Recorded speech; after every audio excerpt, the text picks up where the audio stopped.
Helping patients become better, more effective managers of their health is essential for high-quality and economically sustainable healthcare. Insignia Health's Patient Activation Measure, or PAM, is the start of that journey. Paul Brennan went to find out how PAM is being used within the NHS.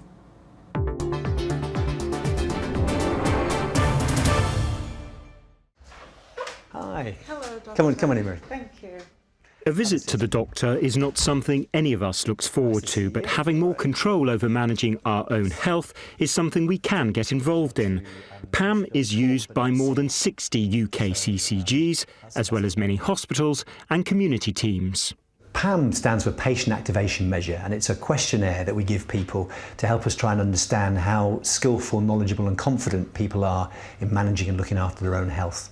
One of the key objectives of the NHS's 5-year forward view is empowering patients, and it's believed this tool will help do just that.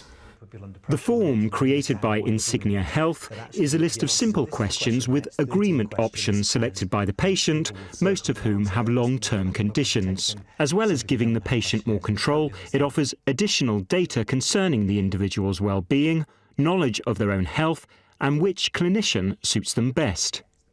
This assessment reveals a person's self-management ability, or activation, along a 100-point scale and 4 levels that reside along this continuum. We're starting to work with community teams, with peer support teams like Age UK and ShipShape, where we recognise that when people are really overwhelmed and early in their journey of self-management, that sometimes talking to someone on the same level of them is far more effective and helping them to deal with the more holistic picture of their health. Other people are really tuned into the very specific fine detail of their healthcare, perhaps a more activated patient, and they might see a doctor or nurse and will focus much more on the technical medical stuff with them because they're ready for it. Patricia Hardman has lived with multiple health issues for much of her life. She was introduced to the PAM system by Age UK. I have always put my trust in professionals, but it's nice to be given a choice and for them to know how you actually feel and know that you've got an option. If you don't want to have that done, you can say, well, can you explain why I've got to have it done? Or can you give me a different therapy or a different tablet? Or I think it's wonderful. The use of the PAMs has been a step away from the one-size-fits-all model that was previously used with health and social care. It's fantastic in the fact that you're looking at the patient as an individual now, and really valuing their involvement in how they shape their health care and, in addition to that, other aspects of their life as well. The charity Home Group is one of the UK's largest provider of specialist health housing in the UK. It helps find accommodation for over 120,000 people a year. It's currently using PAM pilot programmes for many of its most vulnerable clients, and with impressive results. First scheme was in Durham, where we started work with about 135 clients who've all undertaken the survey. 36 of those class themselves at level 1, which is where you're very disengaged and unaware of your own health conditions or how you can improve your health. We now have only 9 at that level, and the others have progressed either to level 2, 3 or 4.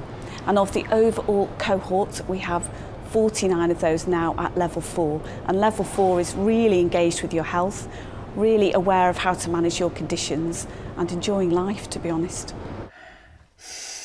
As well as helping tailor individual care, PAM can be used as a validated outcome measure.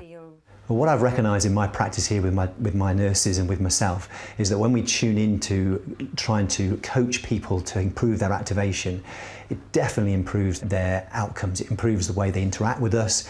It improves some of the numbers I'm seeing when I do the blood tests with them. And it also I think overall improves our sense of people kind of feeling confident and feeling on top of their healthcare. So we've seen some really positive changes with it. There is the British mentality historically that doctor knows best. Can that make this quite a challenge? Yes, people often expect the doctor to be taking the lead, and so we've got a little bit of a mindset, a little bit of a culture change to deal with here. I think that's really important to get across, because it is really important that we work as equal partners, really. So the doctor has an area of expertise around the medical stuff, but the patient has an area of expertise around what matters to them and what they're doing in their everyday decision making that's so important to bring to the table. So meeting in the middle, I think, is something that's going to be more and more important as the years go on now. It's changed our approach to how we support people. So we see our role more now as coaching them, you know, and working through what they identify they want to do and asking the right questions, rather than, you live with us now, this is your support plan and this is how it's operated. It's a very different style to the style that care has traditionally used.